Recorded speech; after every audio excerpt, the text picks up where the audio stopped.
Hello, welcome back to my channel. Okay. Keys to power. Human psychology contains many dualities, one of them being that even while people understand the need for change, knowing how important it is for institutions and individuals to be occasionally renewed, they are also irritated and upset by change that affects them personally. They know that change is necessary and that novelty provides relief from boredom, but deep inside they cling to the past. Change is change in the abstract or superficial change they desire, but a change that upsets core habits and routines is deeply disturbing to them. No revolution has gone without a powerful later reaction against it, for in the long run, the void it creates proves too unsettling to the human animal who unconsciously associates such voids with deaths and chaos. The opportunity for change and renewal reduces people to the side of the revolution, but once their enthusiasm fades, which it will, they are left with a certain emptiness, yearning for the past. They create an opening for it to creep back in. For Machiavelli, the prophet who preaches and brings change can only survive by taking up arms. When the masses inevitably yearns for the past, he must be ready to use force. But the armed prophet cannot last long unless he quickly creates a new set of values and rituals to replace the old ones and to soothe the anxieties of those who dread change. It's far easier and less bloody to play a kind of con game, preach change as much as you like, and even enact your reforms, but give them the comforting appearance of older events and traditions. Reigning from AD 8 to AD 23, the Chinese Emperor Wang Mang emerged from a period of great historical turbulence in which the people yearned for order, and order represented for them by Confucius. Some 200 years earlier, however, Emperor Xin had ordered the writings of Confucius burned. A few years later, word had spread that certain texts had miraculously survived, hidden under the scholar's house. These texts may not have been genuine, but they gave Wang his opportunity. He first confiscated them, then had his scribes inserted pages into them that seemed to support the change that had been imposing on the country. When he released the text, it seemed that Confucius sanctioned Wang's reforms and the people felt comforted and accepted them more easily. Understand, the fact that the past is dead and buried gives you the freedom to reinterpret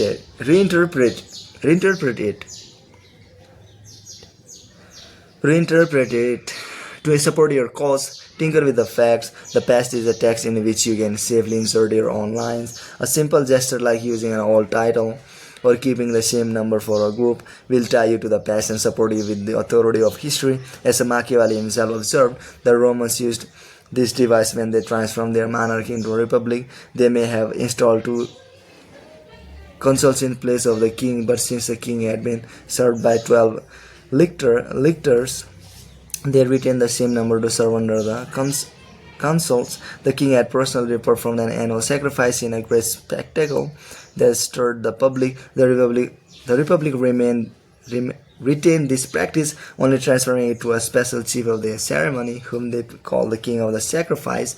These and similar gestures satisfied the people and kept them from clamoring for the monarchy's return. Another strategy to disguise change is to make a loud and public display of support for the values of the past. Seem to be a zealot for tradition, and a few will notice how unconventional you really are. Florence had a centuries-old republic and was suspicious of anyone who flouted its traditions. Cosimo de' Medici made a show of enthusiastic support for the republic, while in reality he worked to bring the city under the control of his wealthy family. In form, the Medicis retained the appearance of a republic. In substance, they rendered it powerless. They quietly enacted a radical change while appearing to safeguard tradition. Science claims a search for truth that seemed to protect it from conservatism and the irrationality of habit.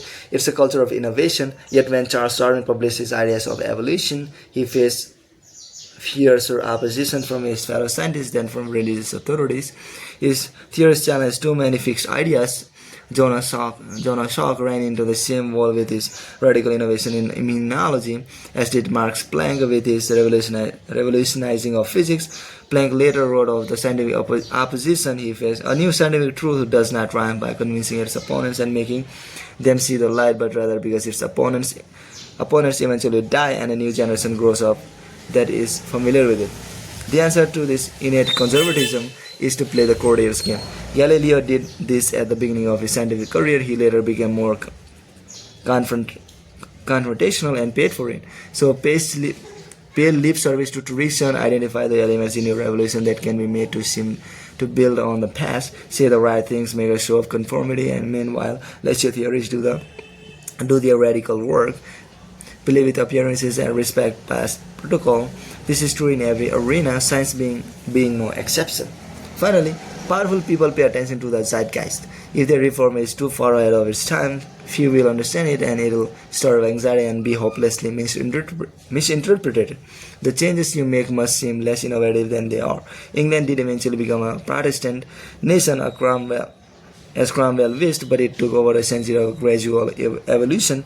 Was the zeitgeist. If you work in a tumultuous time, there is power to be gained by preaching a return to the past, to comfort, tradition, and ritual. During a period of stagnation, on the other hand, play the card of reform and revolution, but be aware of what you stir up. Those who finish a revolution are rarely those who start it. You will not succeed at this dangerous game unless you are willing to forestall the inevitable reaction against it by playing with appearances and building on the past.